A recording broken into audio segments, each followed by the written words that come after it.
Common news, सदैव सर्वांच्या सोबत।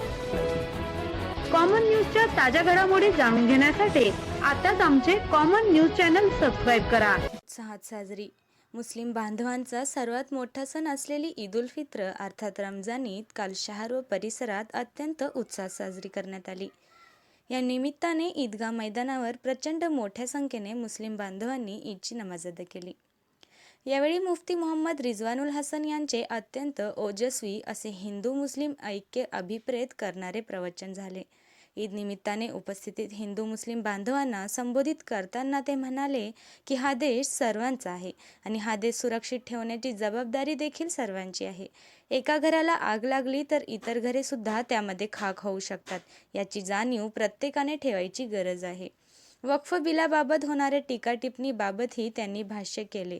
कोणा एकाची नसते, ती सर्व समाजाची असते, त्यामुळे सरकारने त्याकडे वेगळ्या दृष्टीने पाहू नये असे आवाहन केले। शहर काझी मौलाना सय्यद अकबर अली यांनी ईदच्या नमाजची इमामत केली। जामा मशीद इथेही ईदची नमाज अदा करण्यात आली। जामा मशिदीचे खतीब व इमाम हजरत मौलाना मोहम्मद इम्दाद अली यांनी यावेळी प्रवचन दिले। मुफ्ती मोहम्मद अतहर हसन यांनी इमामत केली।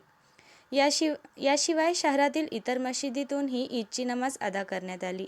जामा मशीद व ईदगाहमध्ये मुस्लिम बांधवांना शुभेच्छा देण्यासाठी तालुक्याचे आमदार हेमंत ओगले, युवा नेते करणदादा ससाने, सचिन गुजर, सिद्धार्थ मुरकुटे, माजी नगराध्यक्ष अनुराधाताई आदुईक, अशोक कानडे, अशोक उपाध्याय, संजय छल्लारे, नीरज मुरकुटे, लकी सेठी, निलेश भालेराव, महेंद्र त्रिभुवन, अरुण मंडलिक, तिलक डुंगरवाल, सत्यनाथ शेळके यांच्यासह DYSP doctor Basavaraj Shivpuje, police निरीक्षक नितीन देशमुख, मुख्याधिकारी मच्छिंद्र घोलप, पत्रकार प्रदीप आहेर, ज्ञानेश गवले, अमोल कदम यांच्यासह सर्व खात्याचे अधिकारी, कर्मचारी व सर्व राजकीय पक्षांचे कार्यकर्ते मोठ्या संख्येने उपस्थित होते। ईदच्या नमाजनंतर सर्वांनी एकमेकांना आलिंगन देऊन शुभेच्छा दिल्या।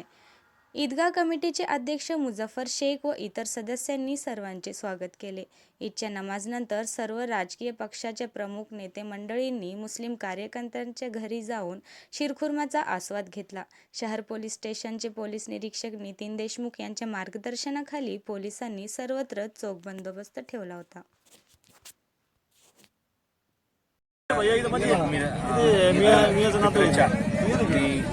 सर्व माझ्या मुस्लिम बंधू भगिनींना शुभेच्छा देतो।